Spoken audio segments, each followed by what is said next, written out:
All right, there we go. Sorry about that. Okay, so today's general body meeting will be on Ethereum smart contract vulnerabilities. If you haven't signed in, please go ahead and do so. Just the normal sign-in link. And then some quick announcements before we begin. The Security Career Fair is taking place next Thursday. So that's October 15th, and it's from 6 to 8 p.m. So if you're looking for internships, co-ops, or full-time job opportunities in the security field, I highly recommend attending. It's virtual through Zoom, so you don't have to worry about getting really dressed up and going to the O'Connell Center and waiting in long lines. You can just dress up your top half, basically, whatever is in the Zoom field of view, and then basically be in a very relaxed environment where you can have one-on-one time with recruiters. We also have CTFs this weekend, so check Discord for info and credentials. Blue team meetings, they will be happening Mondays at 6:30 p.m. Red team meetings, same time, Tuesdays at 6:30 p.m. Also, this weekend is CPTC regionals, so let's all wish the CPTC team a great competition and hope that they do really well. So also Cyber Range is happening virtually on Wednesdays in Discord voice chat. So if you have any questions on that, Owen is the go-to to talk to about that. Just some more information about the Virtual Security Career Fair. That is the sign-up link. You do have to fill out the sign-up link before you attend. Basically, it asks what type of positions you're looking for, asks for your name, your email, your year, and then also has you upload your resume. This is really important because we need to share those resumes directly with the recruiters. So please go ahead and do so if you're planning on attending this. And we will be conducting the security fair through Zoom, like I mentioned. If you have any questions on this, please feel free to reach out. We will be announcing the list of companies who are attending later on in the week. So just keep an eye out and you'll get some more details coming soon. So now I'm going to turn it over to Alejandro. I should have given you the ability to share your screen. Let me check. Sounds good. Oh, sorry. Yeah, no, I just want to start off by saying thank you for putting the tilde in my name. I didn't even do that on my own slides, and like I never see it. So thank you for that. But here we go. You guys should be able to see my screen now. And I'm good to go, right, Claire? Yes. Yeah, we can see your slides. Go right ahead. Sweet. So yeah, hi, my name is Alejandro Munoz McDonald. I used to be on the UF SIT team. I graduated from UF summer of 2019 and was subsequently hired by Ultimate Software. They're now known as UKG. So I wrote Ethereum challenges for last year's Swamp CTF that some of you may have done. But for those of you who haven't, I'm here to teach you about Ethereum smart contract security. For those of you who did try them out, this will be a great refresher, but I'll just go ahead and ask people if anyone has heard of Ethereum before. And I need to pull up the chat so I can see. So yeah. Has anyone here heard of Ethereum? Zlata has not. Owen, sort of. Isn't it cryptocurrency? Yes, that's totally related. Sounds similar. Yeah. Okay. So a lot of you have heard of it. Some of you haven't heard of it at all. You've probably heard of it in the context of cryptocurrency and Bitcoin. And yes, this is related. So let me get into what Ethereum is specifically. So what is Ethereum? Ethereum is an open source, global, decentralized, blockchain-based distributed computing platform and operating system featuring smart contract functionality. But you don't need to know what most of those words mean for this presentation. Ether is the digital currency, which is the backbone of the Ethereum network, and it's what incentivizes people to mine for the network. So no single entity controls the Ethereum network. This allows applications to self-govern, and users can have more trust with the system they're using. Ethereum is immutable and transparent, which makes it an ideal platform for products and applications that need to run on an open network. So immutability just means that once you put code on there, you can't change it. So some of these use cases and products that would be running on the Ethereum network is something like digital collectibles. So ownership can be collectively verified by the network. Payments, of course. Decentralized storage, gambling applications, initial coin offerings, which is probably the context of what you've heard of Ethereum, and even potentially politics, so like voting and stuff like that. So going deeper into, well, actually, so since many of these use cases are financially motivated, there's a high impact from vulnerabilities and errors within any of these applications. So let's take a look at what the Ethereum network looks like. So what you're seeing here in the middle in the circle is just a bunch of nodes in the Ethereum virtual machine, which are essentially a bunch of computers running the smart contract code. So you have many different nodes such as Geth, Parity, Ethereum, J. The only difference between these nodes is the language they're written in. They all follow the Ethereum protocol. An important thing to note here is these squares on the outside. So these are users, and actions always start from outside the Ethereum network. So whether you're interacting with a node through a browser or command line, the only way to run smart contract code is if an external source initiates it. Where the term blockchain comes from is recording the history of execution state. So many transaction results are included within one block, and these blocks each point to the next, similar to a linked list, all the way back to the Genesis block. So having this unified history allows nodes to verify each other's transactions and code execution, so a single node can't arbitrarily submit their own block. Yeah, so what are smart contracts specifically? And I'm kind of glazing over the Ethereum network because it's not entirely necessary to understand vulnerabilities within smart contracts themselves. And that's a great point, Claire. CryptoKitties was a really popular digital collectible. Yeah, and if you guys have any questions, feel free to throw them in the chat. I'll answer them when I get to the end of each slide.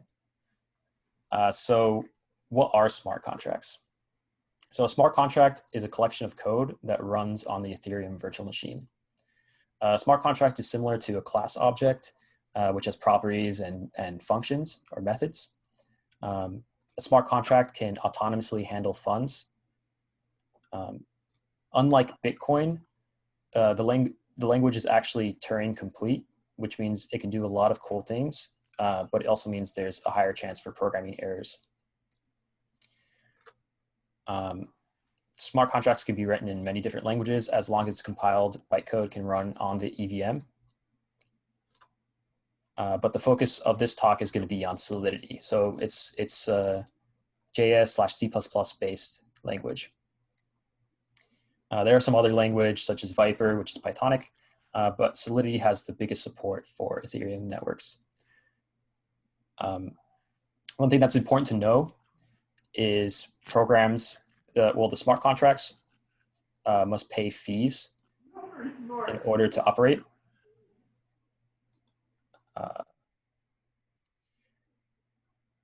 So for each instruction executed, you have to pay some amount of gas. So gas is the term for how much an instruction costs. or what's the unit to measure the fees required for a particular computation. The concept of gas technically makes Solidity quasi-Turing complete because there is an end to execution, but that's a conversation for another day. So if you look on the right here in this image, you can see the EVM in the bottom there, which is that collection of nodes. You can see the smart contract lives within a block. The way we interact with the EVM is through some provider like Web3. So Web3 is a JavaScript API which connects to a generic JSON RPC spec, which is just remote procedure call. And MetaMask is a browser extension that uses Web3 to provide access to a bunch of Ethereum nodes. So you create a transaction object. You use a provider like MetaMask to then send that transaction to a node, and then that node executes the code, and it transmits it to every other node so they can verify it. Through various forms of consensus algorithms and verification, that transaction then gets accepted into a block, and then that block becomes a part of the execution history of the entire chain, the entire Ethereum network. Cool. So now that we have a general idea of Solidity and Ethereum, let's start diving into keywords for the Solidity language. So we have your basic variable types, which are similar to any other language, really. You have your unsigned integers, strings, Boolean values, bytes, structs, all that stuff. We also have signed integers as well. You have your mappings, which are like a hash map.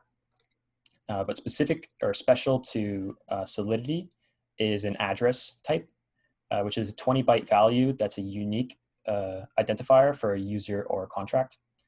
And address objects have their own special functions, like transfer to send money, or balance to see how much money that address has. Then we have our global variables. These are available within the context of your smart contract of when the function runs.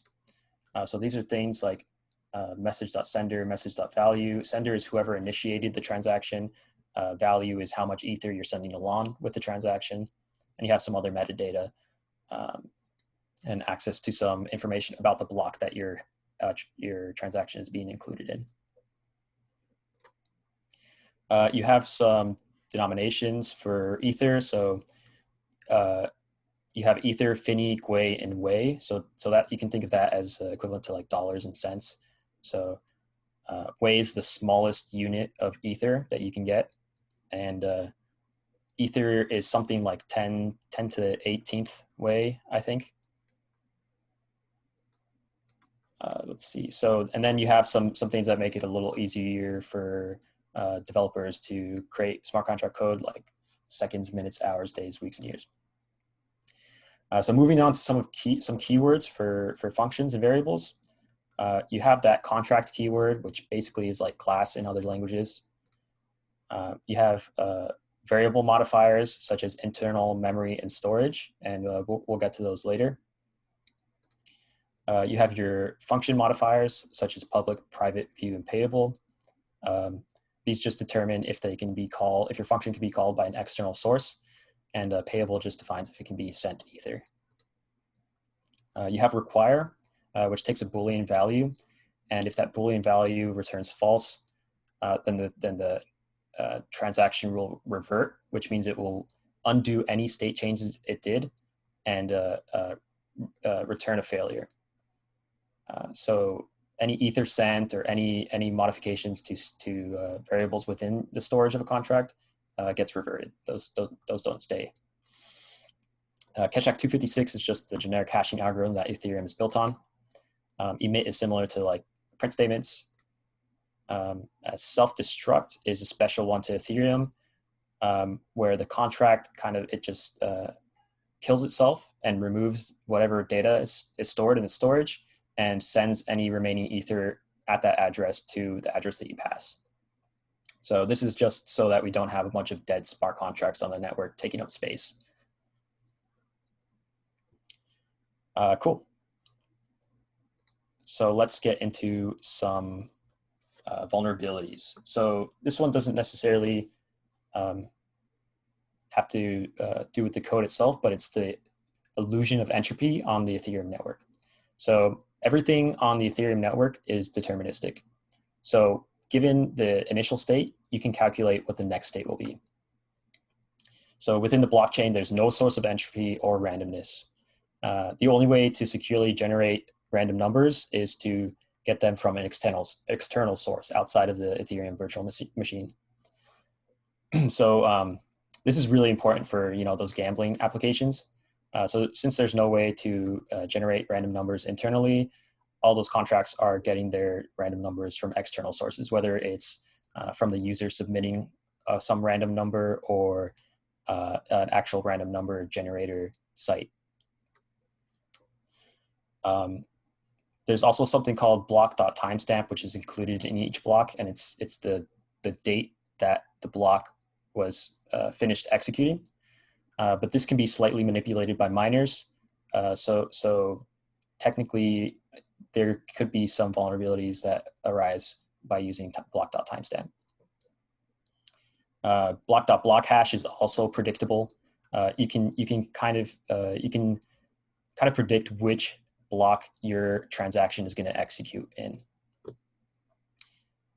So one example of a contract that was exploited using an entropy illusion vulnerability is Smart Billions.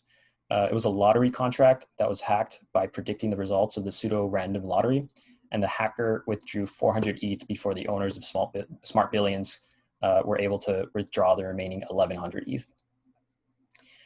A guy called Arseny Rutov wrote a blog post where he analyzed 3,649 live smart contracts, which were using some kind of pseudo-random number generator, and found that 43 of those contracts could be exploited.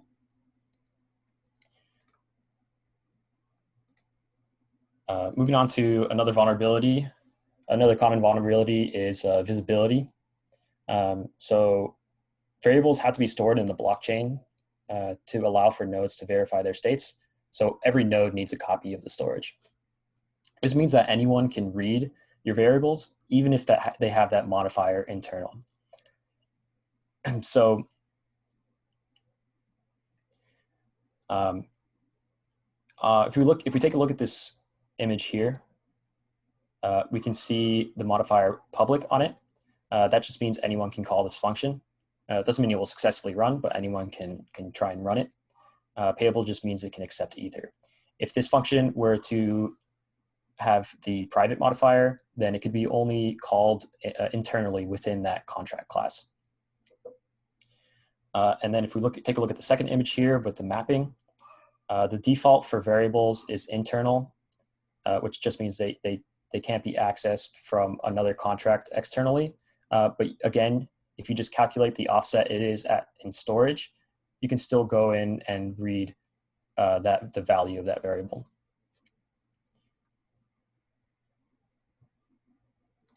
Why would a random number need to be generated within a contract? For applications like gambling. So since smart contracts can handle funds directly, you can basically have like an autonomous casino, and yeah, you have users like playing roulette or blackjack or things like that completely autonomously, and you don't have to pay for anyone's salary working at your casino. Okay, cool. So onto sending Ether. So there's many different ways to transfer Ether between addresses. Send and transfer are the typical way. They both only send 2,300 GUI of gas to the contract.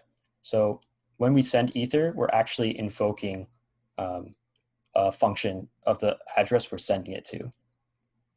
So wherever we're sending it to, they can execute whatever code they want. So the reason we only send 2,300 GUI is to limit the amount of instructions that they can execute. Send only returns false on a failure. So say like if you try to send more Ether than you own, that send would return false.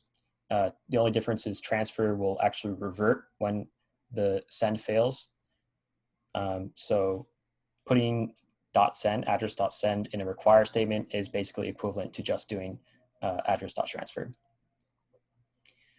Another way to send Ether is to call it directly. So every contract has a default payable function. This was made so that basically any contract can accept Ether even if you don't implement that. But when you send Ether in this way, there's no gas limit specified. So the contract you're calling can execute as many instructions as it wants. So it's generally advised to pass a gas limit when you're using call, and always check the return value. So there's a little note here for send and transfer. After the Istanbul hard fork, it was actually advised to not use send and transfer because the gas cost of a certain instruction was increased, and the 2300 GUI was not enough to accept Ether. So we're going to look at ways to prevent people from executing things erroneously later. But yeah, that's just a side note that happened relatively recently. So now you know how to send Ether. There's some more uncommon ways to send it as well than send and transfer directly. So if you remember, we talked about self-destruct and send the remaining Ether to any address. And when you actually send Ether in the self-destruct way, it doesn't invoke that default payable function.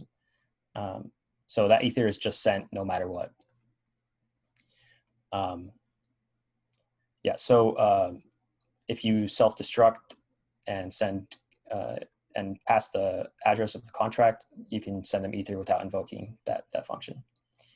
Another way is contract addresses are deterministic. Remember everything, if you know the initial state, you can predict what's going to happen. The address that a contract is going to be deployed to uses the Ketchak 256 hashing algorithm with the public address of the deployer and a nonce as the seed. So anyone can calculate what a contract address will be before it's created, if they know who's going to deploy it and their nonce. So you can actually send Ether to the address before that contract is deployed.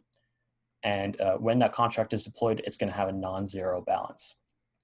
So all your contract logic should avoid being dependent on your balance. Cool. So moving on to some more tangible vulnerabilities, we have arithmetic under and overflow. So essentially what under overflow is a value a variable can represent is limited to its bit size. So we can only represent such a large number with the technology we currently have, and it's always going to be limited. We can never store like an infinitely long number yet. So the largest integer in Solidity is an unsigned integer of 256 bits. So that's 2 to the 256 minus 1 is the largest value you can store. That number itself is 78 numbers long.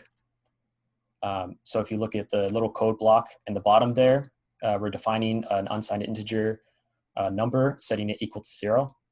And then we're setting number equal to number minus 1. So can any of you guess what that emit is going to print out?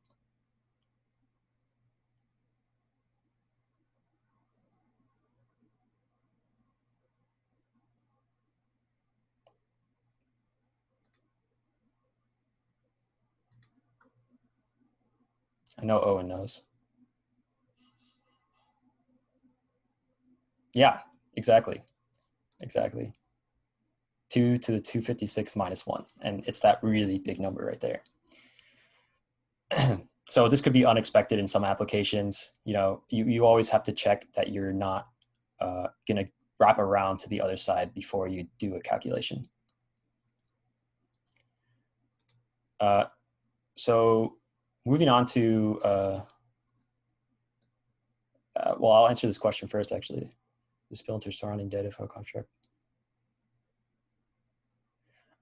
That's a good question. The memory layout for contracts is really unique. So I was looking into a vulnerability that actually takes over execution flow. But yeah, that might be related to one of the challenges for this year. So.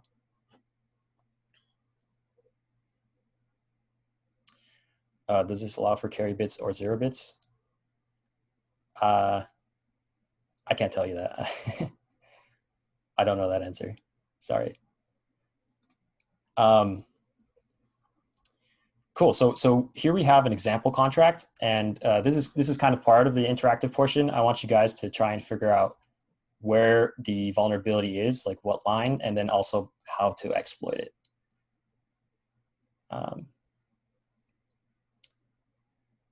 And I'll just give you guys a minute. If no one answers, I'll walk you guys through it.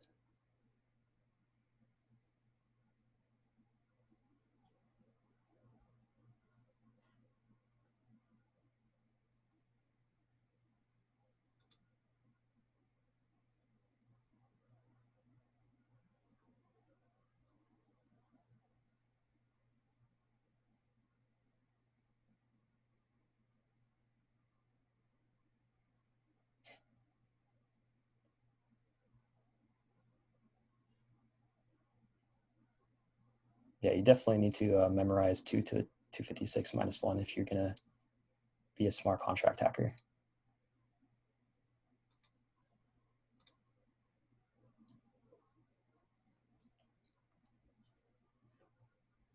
Okay. Looks like people are kind of stumped on this one. That's okay. Donate amounts to negative balance. Yes. You're totally right. Thank you for chiming in at the last second there. So donate doesn't actually check if we have enough in the funds minus amount.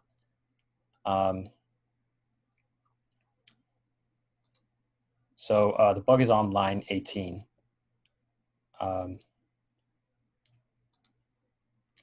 Yeah, so the amount parameter is not checked, so it can be greater than message.sender's funds.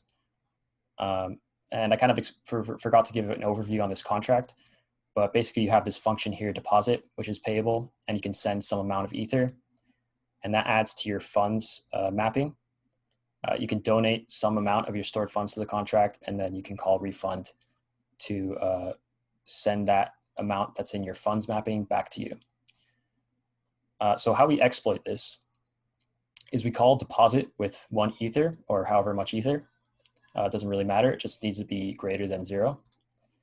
Then we call donate with a value such that after the underflow of funds message.sender, it'll be equivalent to the balance, the entire balance of the contract. The reason we don't want it to just overflow to that really big number is because when we try to get the refund and it does that message.sender.transfer, it's going to fail because it doesn't have, the entire contents of Ethereum in that contract's balance. So we want to have it be like a reasonable number. So to calculate that, we just take 2 to the 56th, subtract the amount of Ether we deposited, and this amount will actually be in way. So we do 1 times 10 to the 18th, and then we add 1. And that should get us that should get us to wrap around to 1 Ether, which is how much we sent. And we can call refund to have the balance of the contract transferred.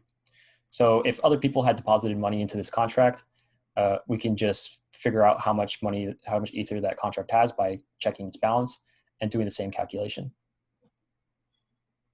How can you tell the balance of the contract? It's publicly available. You can either go to something like an Ethereum tracker, or you can write a function that just takes the address that this contract is at and does .balance.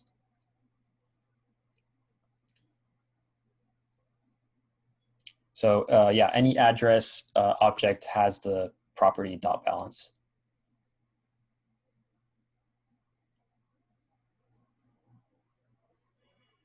Yep.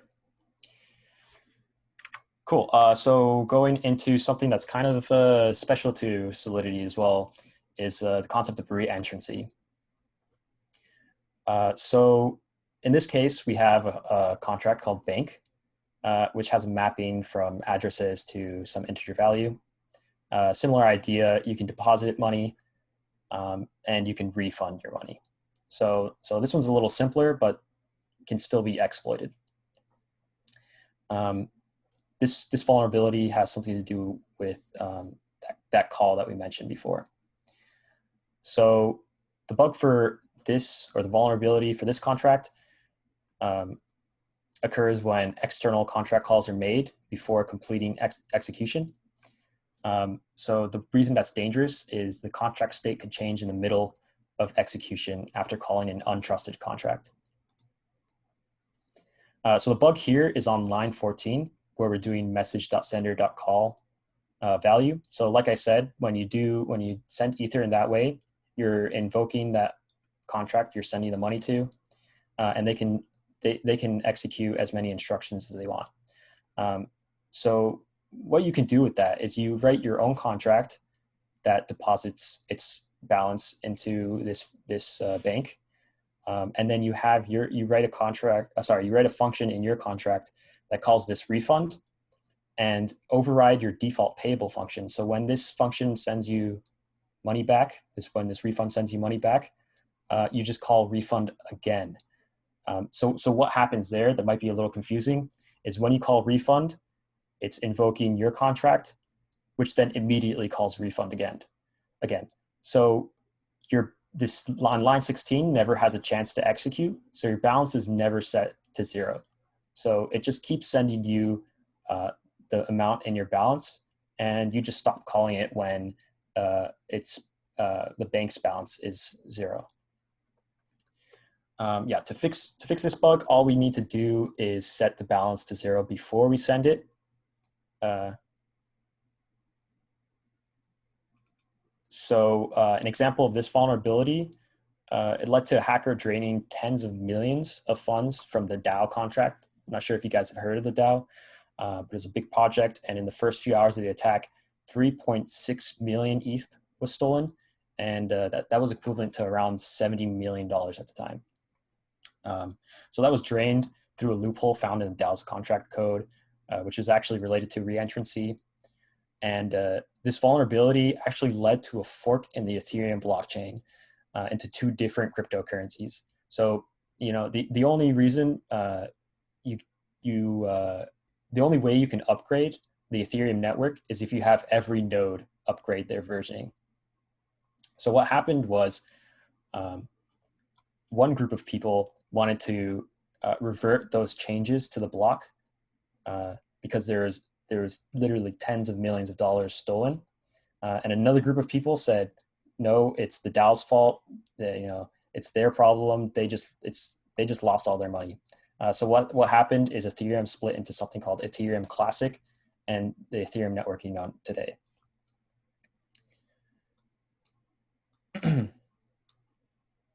So high impact vulnerability. These are just some examples of how you can prevent that. Like I said, if you set your balance equal to 0, we have this temporary memory variable set to our balance, set balance to 0, and then call and send that Ether over. We won't have an issue if it's called again because balance will already be set to 0. Another way to guard against reentrancy is something called a reentrancy guard.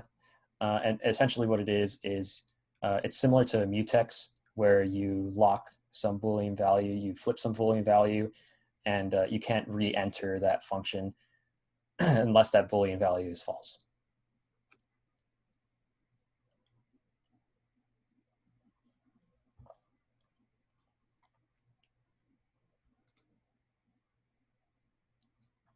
Is Ethereum Classic still relevant?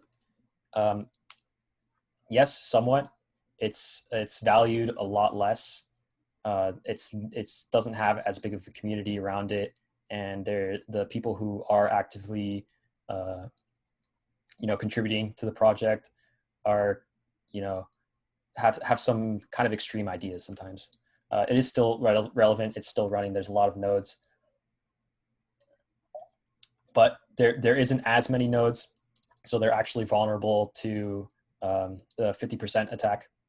So if someone has control of over 50% of the nodes, you can actually create like consensus, but it's really your own. Cool. So the next thing we're going to look at is that call function. So like I said, that call just the call just invokes the code of a different contract. And before we were passing nothing into the call, so it would invoke the default payable. If we take a look, we're just setting a value. We're not actually passing a signature, a function signature.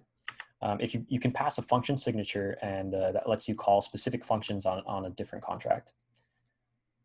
So that lets you call the code of another contract and opens up the idea of libraries.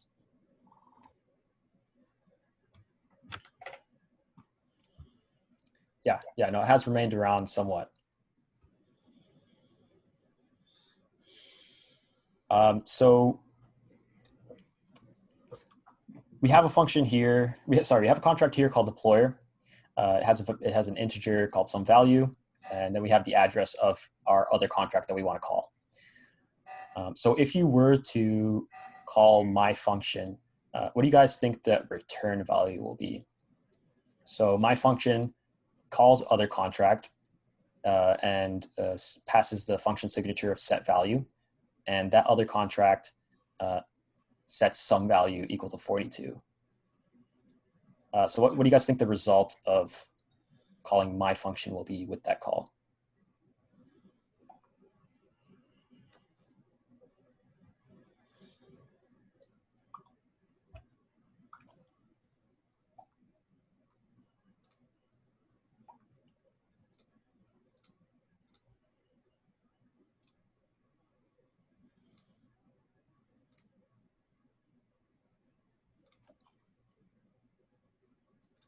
$42. Good guess, but no. Yeah, thank you for responding, Owen. But that is actually incorrect. So the reason is each of these contracts have their own storage. So the sum value variable in challenge contract is referring to its own storage. So sum value will be equivalent to 42 in challenge contract storage, but in the deployer contract, sum value will still be 0. So when you call another contract, it calls it in the context of its storage, of that other contract storage. However, to be able to modify state variables within our own contracts with someone else's code, we actually have something called delegate call. So delegate call can choose to only use the logic of other contracts code in the context of their own storage. So what this means is now when we invoke the set value function with delegate call in the deployer contract, some value will now refer to 42.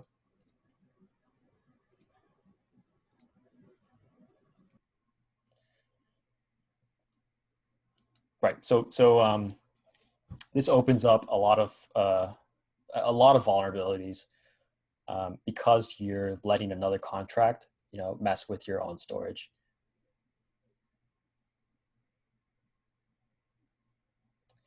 If challenge didn't have some value variable in memory, you would get a compilation error. So that's a great question. The only reason this also would overwrite some values value is because they both point to the same offset in storage. So since they were declared as the first variable within the contract, they both technically point to the offset 0, 0.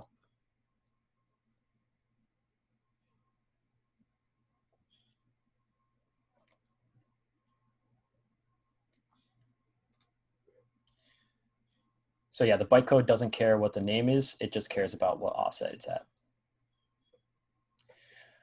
So this vulnerability is pretty funny. Well, the effects of it is, at least.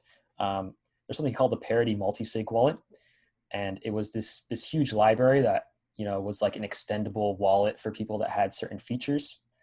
And It's an example of how well-written library code can be exploited if it's run in a non-intended context.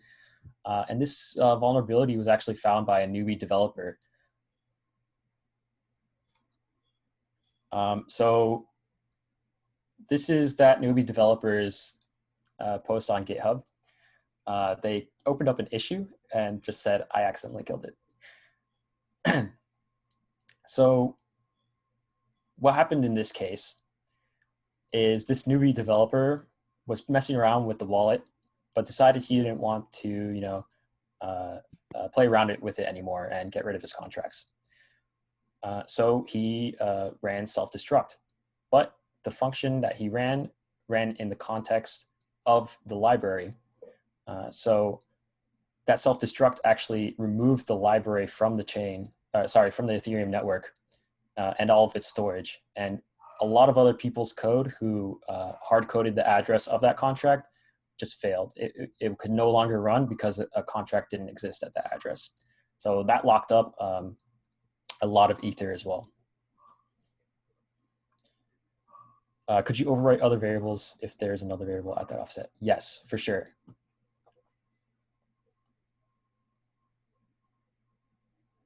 And yeah, we'll actually look into that a little bit in the next slide. So let's talk a little bit about storage pointers now. And I know I'm kind of going quickly through all of these vulnerabilities, but you will get a chance to try most of these out at the end as well. So you get more hands-on experience. So when we're using structs or arrays, we can define if the variable points to memory or storage. So storage is that permanent record, right? That's contained within the blockchain, within that chain of all those transaction executions.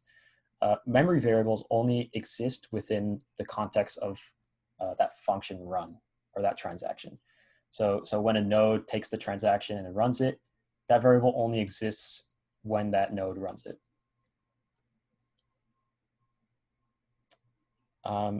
So something a little dangerous with structs and arrays is, they by default point to storage. So they're going to point to some offset in storage. If we look at the struct, we have a struct called Beanie Baby, and it has an address of the owner, a string for the color, and a uint56 for the epoch date of birth. In this example on the bottom here, we just define a global variable Arnold, our Beanie Baby, and in our constructor, we have a Beanie Baby storage variable, lowercase Arnold set equivalent to Arnold. So lowercase Arnold and uppercase Arnold are pointing to the same offset. And then we have Beanie Baby memory Jacob, and we instantiate a new Beanie Baby. So when we set Arnold's color to red and Jacob's color to red, the only thing that stays in the long-term memory is going to be that Arnold's color is red. The data for Jacob does not exist after that function is run. So something dangerous with defaulting to our variables pointing to storage is if we forget to instantiate them. So in that case, you will have an uninitialized storage pointer. And the bad thing about that is it points to the offset 0, 0. So by default, it's just going to point at 0, 0. So the bug here is on line 13. We have Beanie Baby temp, and we don't set it to anything. So it doesn't know where to point, so it just defaults to the first slot. Yeah, so since we didn't specifically say memory, it's going to be a storage pointer. So the variable contract owner also exists at storage slot 0, 0. So the problem then becomes when you overwrite temp.owner with message.sender, it's going to be overwriting the contract owner variable. So all you have to do to take control of this contract is call add Beanie Baby with whatever color and whatever date of birth, and that's it. You become the contract owner. So this could be utilized. Temp.color also points to the offset 20 bytes after 00. So you could potentially overwrite other variables within this contract. Similar to date of birth, it's at the offset after however many bytes your string is. One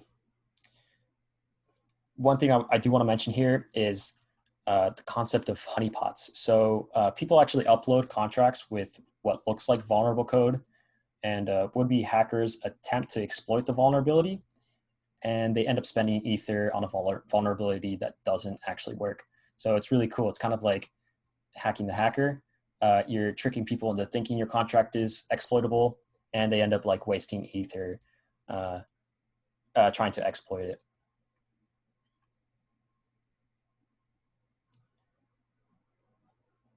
Do we have any questions? I'll give you a second for questions.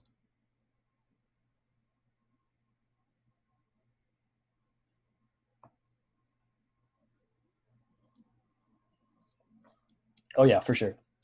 Is the storage independent for each contract? Yes.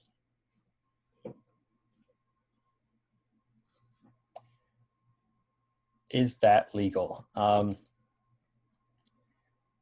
I'm just going to go ahead and make a blanket statement of no. Oh, is the honeypotting legal? Okay. Yeah, you're not really misleading people. I don't think it. I wouldn't consider it illegal, for sure. Exploiting contracts with other vulnerabilities is definitely not recommended. At least like actual live on chain. So yeah, honeypotting is in the gray area, but actually exploiting on chain contracts, not technically recommended. We'll be doing our challenges on the Robston test network. So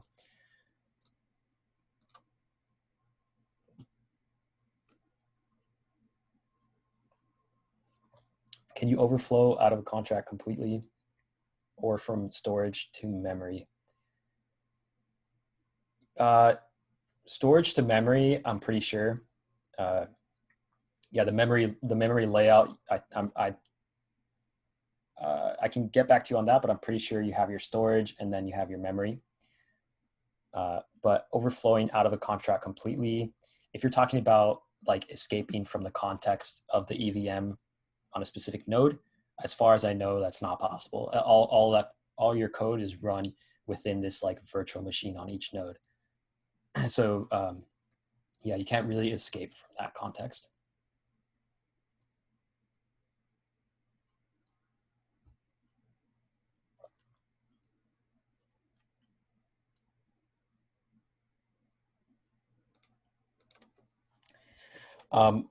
Where would the would-be hacker's ETH go? His ETH would go to that contract. So let's say we had a vulnerability like the overflow one in the beginning, but we have some little neat trick in there that you can't actually call refund.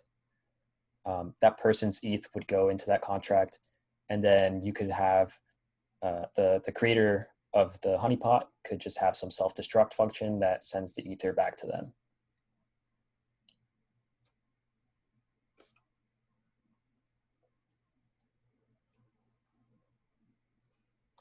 Another thing is they could set up a script that watches for people to send money to the contract. And once someone sends money to the contract, they call their self-destruct function immediately and get the Ether sent back to them.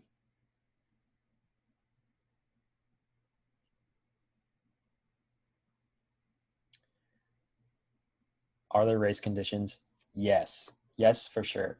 Okay, so uninstalled storage pointers was the last vulnerability I'm going to go over with you guys in this talk.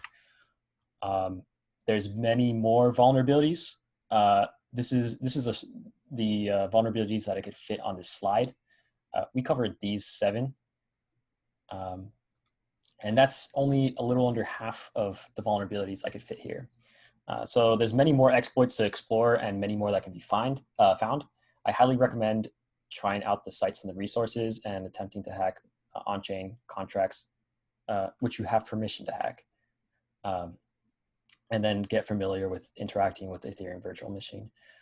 So on the question of race conditions, there's something called front running, where you can look for if a transaction was sent out to a node, and then you can send your transaction.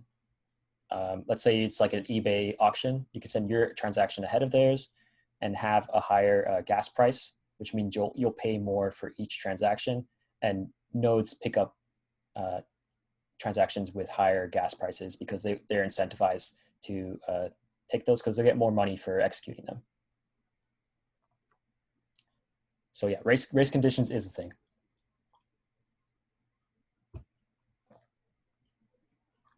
Cool. Yeah, so that concludes the vulnerabilities that I covered.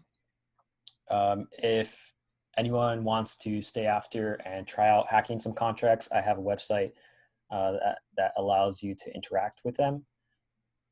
You'll have to download MetaMask, but that's the only thing you have to download and create an Ethereum account. And then you can navigate to the site and get some test ether from one of the faucets.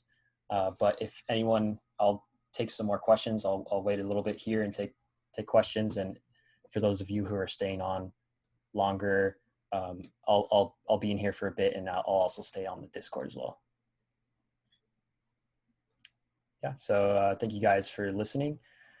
I hope you get interested in Ethereum hacking from this talk, and learn something new.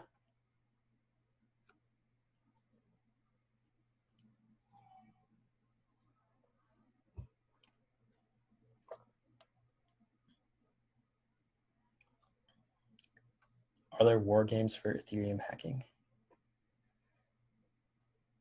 That's a good question.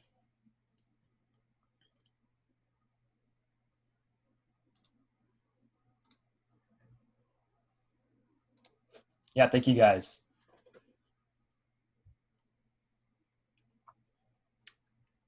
Is it me, or does the Solidity challenges pages not work? Maybe.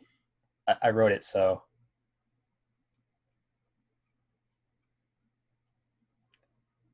Still the Dogecoin. Yeah.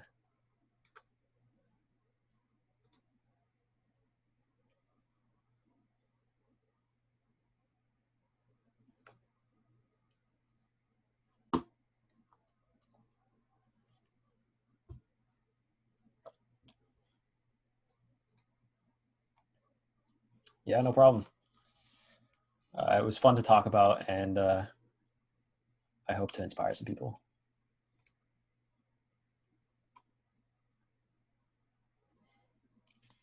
Should we open up, or should we stop the recording and kind of open up mics so we can have some conversations if people want to look into the challenges? Or